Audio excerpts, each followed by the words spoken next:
চট্টগ্রামেও কমতির দিকে সবজির দাম, সেখানকার পরিস্থিতি জানাতে সরাসরি যোগ দিচ্ছেন সহকর্মী এ.কে.এম নাজিম। নাজিম, চট্টগ্রামের বাজারে পণ্যের সরবরাহ কেমন দেখছেন? দাম নিয়ে ক্রেতা বিক্রেতারা কি বলছেন? যেমনটা বলছেন, শীত শুরু হওয়ার শুরু থেকে কিন্তু কিছুটা শীতকালে সবজির দাম ঊর্ধ্বমুখী থাকলেও শীত যখন ধীরে ধীরে পড়তে শুরু করছে তখনই কিন্তু শীতকালীন যেসব সবজি রয়েছে সবগুলো কিন্তু সাধারণের হাতের নাগালে চলে এসেছে। কারণ আমরা গত বেশ কিছুদিন ধরে চট্টগ্রামের বাজারগুলোতে দেখেছি, এখানে শীতকালীন যতগুলো সবজি রয়েছে সবগুলো সবজির দামে কিন্তু 70 টাকার নিচে। কারণ এখানে ফুলকপি বিক্রি হচ্ছে আপনার 40 টাকা, বেগুন 60 টাকা থেকে শুরু করে অন্যান্য যেসব সবজি রয়েছে সবগুলো সবজি কিন্তু 50 থেকে 60 টাকার মধ্যে পাওয়া যাচ্ছে। পাশাপাশি শুধু আলুই 60 থেকে 65 টাকা বিক্রি হচ্ছে। আবার নতুন আলু বের হওয়ার কারণে কিন্তু সেই আলুর দাম একটু বেশি। নয়তো অন্যান্য যেসব শাক-সবজি থেকে শুরু করে সবজি এবং পণ্য রয়েছে সবগুলো পণ্যই কিন্তু হাতের নাগালে বলছেন ক্রেতারা। কিন্তু ব্যবসায়ীরা যেটি বলছেন, শীতকালীন সবজি বাজারে ওঠার পরপর যখন সরবরাহ ঠিক হয়েছে, সরবরাহ পর্যাপ্ত থাকার কারণে মূলত যতগুলো সবজি রয়েছে সবগুলো সবজি জাতীয় পণ্যের কিন্তু দাম নিম্নমুখী। এতে করে সাধারণ যারা নিম্ন আয়ের মানুষরা রয়েছেন তারা কিন্তু খুশি। তারা যেটি বলছেন, বছরের সবগুলো সময় যদি সবজি জাতীয় পণ্য থেকে শুরু করে সবগুলো পণ্য যদি হাতের নাগালে থাকে বা ক্রয় ক্ষমতার মধ্যে থাকে, তাহলে সাধারণ যারা মানুষ রয়েছেন তাদের যে নাভিশ্বাস সেটি ধীরে ধীরে কমে আসবে।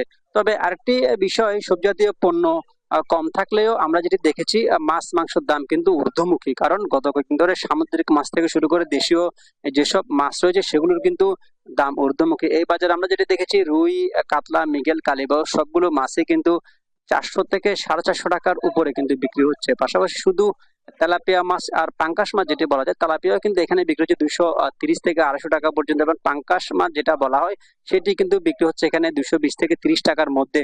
পাশাপাশি অন্যান্য যেসব মাছ সেগুলো কিন্তু দাম ঊর্ধ্বমুখী।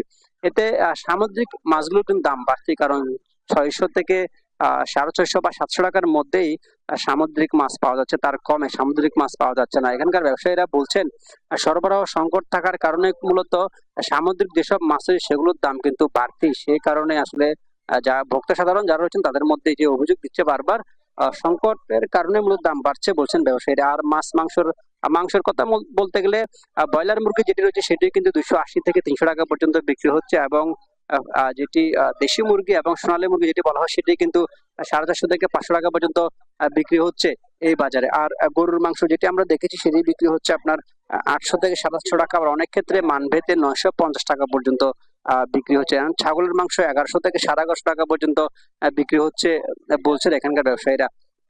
তারা যেটি বলছেন, আসলে মাংস থেকে মাছ থেকে শুরু করে এসব পণ্যের দাম বাড়ার মূল কারণ হচ্ছে বাজারে সরবরাহ সংকট না থাকার কারণেই, মূলত সংকট থাকার কারণে মূলত এসব পণ্যের দাম বাড়ছে। আর যেটি দেখেছি, পেঁয়াজ থেকে শুরু করে অন্যান্য যেসব পণ্য রয়েছে মশলা দিয়ে পণ্য সেগুলোর দামও কিন্তু ধীরে ধীরে কমে আসছে। কারণ আমরা গত কয়েকদিন দেখি চট্টগ্রামের বাজারে পেঁয়াজ কিন্তু অনেকাংশে কমেছে, যেখানে 70 থেকে 75 টাকা, আবার অনেক ক্ষেত্রে মানভেদে 55 থেকে 60 টাকা পর্যন্ত পেঁয়াজ বিক্রি হচ্ছে। এতে করে সাধারণ যারা মানুষ বলছেন, সাধারণ যারা মানুষ রয়েছে তারা যদি বলছেন সরবরাহ যদি স্বাভাবিক হতে শুরু করে তাহলে নিত্য প্রয়োজনীয় যেসব পণ্য রয়েছে সবগুলো পণ্যের দাম ধীরে ধীরে সাধারণের হাতের নাগালে চলে আসবে। তো চট্টগ্রাম থেকে বাজারের বিষয় নিয়ে এই ছিল আমার কাছে সর্বশেষ।